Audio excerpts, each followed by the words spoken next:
நான்காவதான ஒரு பண்டிகை. அந்த பண்டிகை கோடை காலத்தில் கொண்டாடக்கூடிய பண்டிகை.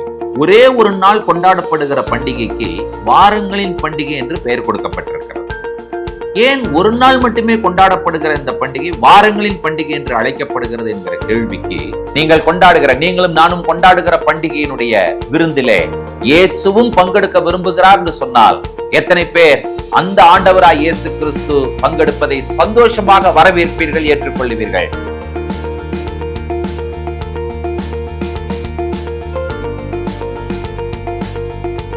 கர்த்தருடைய பரிசுத்த நாமத்திற்கு மகிமை உண்டாவதாக. ஆண்டவராய் இயேசு கிறிஸ்துவின் நாமத்தில் அன்பின் வாழ்த்துக்கள். பண்டிகைகளில் கிறிஸ்து. இதுவரை பஸ்கா, புளிப்பில்லாப்பம், முதற்கனிகள் என்ற 3 பண்டிகைகளை நாம் தியானித்தோம். இந்த முதல் 3 பண்டிகைகளும் வசந்த காலத்தில் கொண்டாடப்படுகிற பண்டிகைகள். நான்காவதான ஒரு பண்டிகை, அந்த பண்டிகை கோடை காலத்தில் கொண்டாடக்கூடிய பண்டிகை.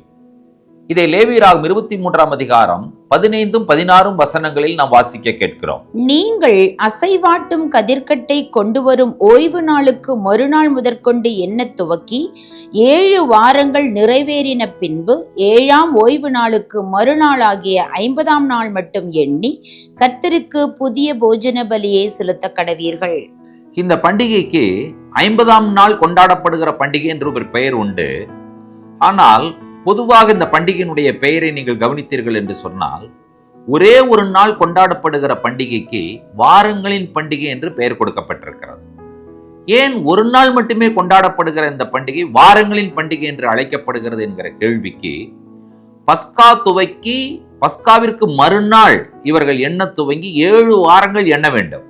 அதாவது ஒரு வாரத்திற்கு 7 நாள், 7 வாரங்கள் என்று சொல்லும் பொழுது 49 நாட்கள் இவங்க கவுண்டிங்கில் இருப்பாங்க. 49 நாட்கள் முடிந்து 50ஆவது நாள் கொண்டாடப்படுகிற பண்டிகை. சோ the 7 weeks ஆகையினால இதற்கு வாரங்களின் பண்டிகை என்று பெயர். 50ஆவது நாள் கொண்டாடுகிறபடியினால இதை இங்கிலீஷ்ல பென்டிகாஸ்ட் என்று சொல்லுவார்கள். பென்டா என்கிறதான கிரீக் வேர்ட்ல இருந்து வந்தபடியினால இது அப்படி அழைக்கப்படுகிறது. தமிழ்ல பெந்தேகோஸ்தே என்பதை நாம் அறிந்திருக்கிறோம். இதற்கான எபிரேய பெயர் என்ன? வாரம், வீக்.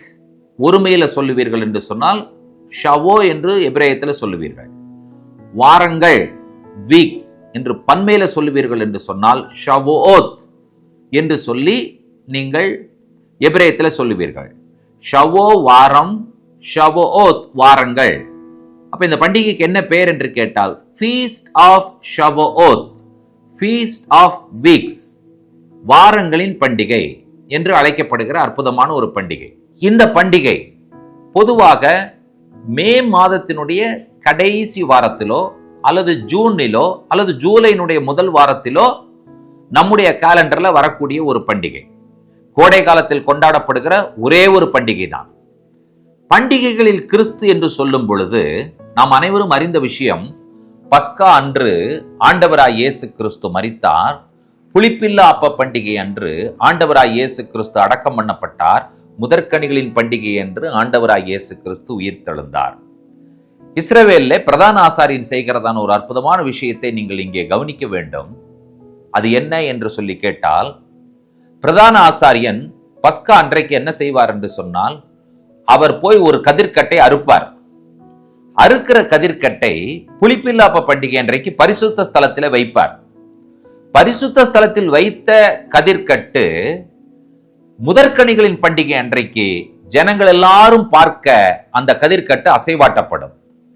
ஆண்டவராய் இயேசு கிறிஸ்து அது என்ன கதிர்கட்டு என்று சொன்னால் பார்லி, வார்கோதுமை. சோ பஸ்கா வார்கோதுமை, அதாவது வார்கோதுமையினுடைய அறுப்பினுடைய துவக்கம். முதற்கனிகளின் பண்டிகை என்று சொல்லும் பொழுது இயேசு கிறிஸ்து உயிர்த்தெழுந்தார் என்கிற விஷயத்தை நாம் புரிந்திருக்கிறோம். அது அசைவாட்டப்படுகிறது. எல்லாருக்கும் முன்பாக இயேசு கிறிஸ்து பிரத்யட்சமாக காட்சி தந்தார் என்பதை நாம் அறிந்திருக்கிறோம். நன்றாய் கவனியுங்கள். இந்த உயிர்த்தெழுந்த ஆண்டவராய் இயேசு கிறிஸ்து என்ன செய்கிறார் என்று சொன்னால் பரமேறி போய்விட்டார். போன ஆண்டவராய் இயேசு கிறிஸ்து பரிசுத்தாவியானவராக எப்பொழுது திரும்பி வருகிறார் என்று சொன்னால் வாரங்களின் பண்டிகை, அதாவது பெந்தேகோஸ்தே என்கிறதான பண்டிகை இன்றைக்கு பரிசுத்தாவியானவராக திரும்பி வருகிறார். இது ஆண்டவராய் இயேசு கிறிஸ்துவினுடைய கேலண்டர். இந்த கேலண்டரை நாம புரிந்து கொண்டால்தான், பண்டிகைகளை நாம் புரிந்து கொண்டால்தான் கிறிஸ்துவை நாம் புரிந்து கொள்ள முடியும்.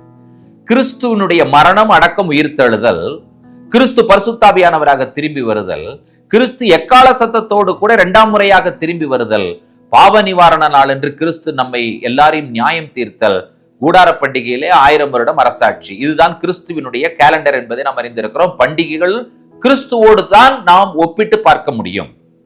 அந்த வகையில் நீங்கள் என்ன புரிந்து கொள்ளுகிறீர்கள் என்று சொல்லி கேட்டால், உயிர்த்தெழுந்த ஆண்டவராகிய இயேசு கிறிஸ்து பரிசுத்தாவியானவராக திரும்பி வந்த பொழுது நடைபெற்ற சம்பவம் என்னவென்றால், புறஜாதிகள் ரட்சிக்கப்படுகிறார்கள். அப்ப பஸ்கா புளிப்பில்லா அப்பம் முதற்கனிகள் என்று சொல்லும் பொழுது பார்லி, அது யூதர்கள். ஷவோத் என்று வரும் பொழுது இங்கே என்ன அறுவடை செய்யப்படுகிறது என்று சொன்னால், கோதுமை அறுவடை செய்யப்படுகிறது. பார்லி வார்கோதுமை யூதனையும் கோதுமை புறஜாதியும் குறிக்கிறதா இருக்கிறது. ஆண்டவர் யார் என்று சொன்னால், யூதர்களுக்கும் புறஜாதிகளுக்கும் அவர் ஆண்டவராய் இருக்கிறார்.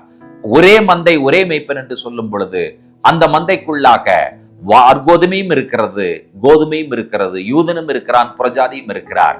பண்டிகைகளில் கிறிஸ்துவை நாம் கண்டு வருகிறோம், ஆசரித்து வருகிறோம்.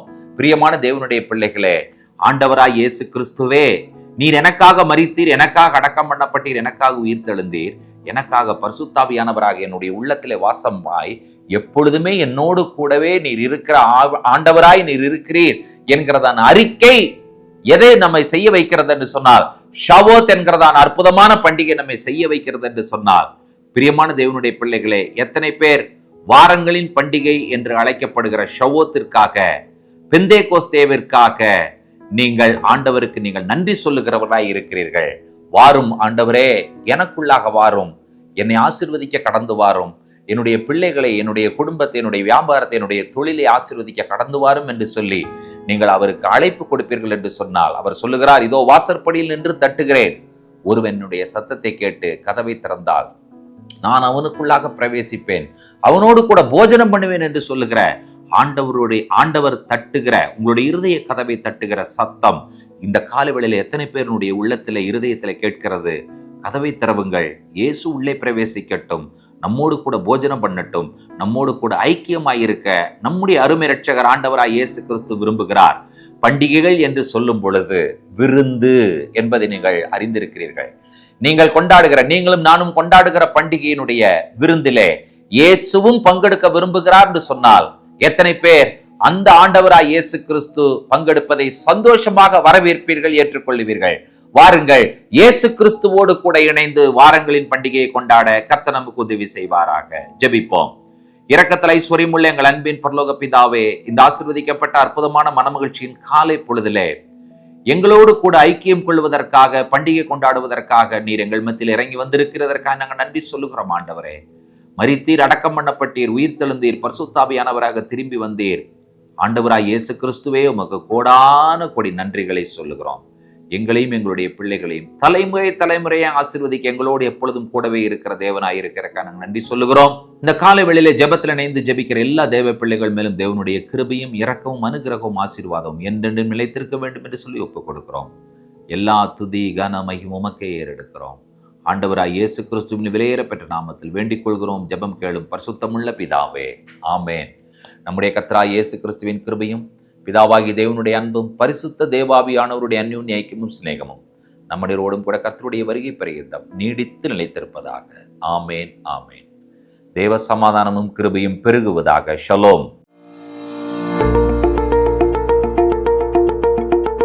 அப்போஸ்தலர் 2க்கு முன்பும் அப்போஸ்தலர் 2க்கு பின்பும் இந்த பண்டிகைகள் வந்து கொண்டுதான் இருந்தன, மக்கள் கொண்டாடி கொண்டுதான் இருந்தார்கள் என்பதற்கு நம்மில் பலரும் பெந்தேகோஸ்தே என்கிறதான இந்த பண்டிகை அல்லது இந்த வார்த்தை அப்போஸ்தலர் 2ஆம் அதிகாரத்தில் மட்டும்தான் வருகிறது என்று சொல்லி நாம் நினைத்துக் கொண்டிருப்போம்.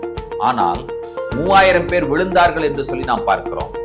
சோ த ஃபர்ஸ்ட் பெண்டிகாஸ்டுடைய இன்சிடென்ட்ல கர்த்தருடைய வார்த்தையை கேட்காத 3000 பேர், கீழ்ப்படியாத 3000 பேர், அதன்படி செய்யாத 3000 பேர் விழுந்தார்கள். நீங்கள் உண்மையாகவே பெந்தேகோஸ்தே பண்டிகையை கொண்டாடுகிற மக்கள் என்று சொல்லி நீங்கள் சொல்வீர்கள் என்று சொன்னால், அதனுடைய அடையாளம் தேவன் பேசுகிறதான வார்த்தைகளை கேட்கிறீர்கள், அதன்படி செய்கிறவர்களாய் நீங்கள் இருக்கிறீர்கள்.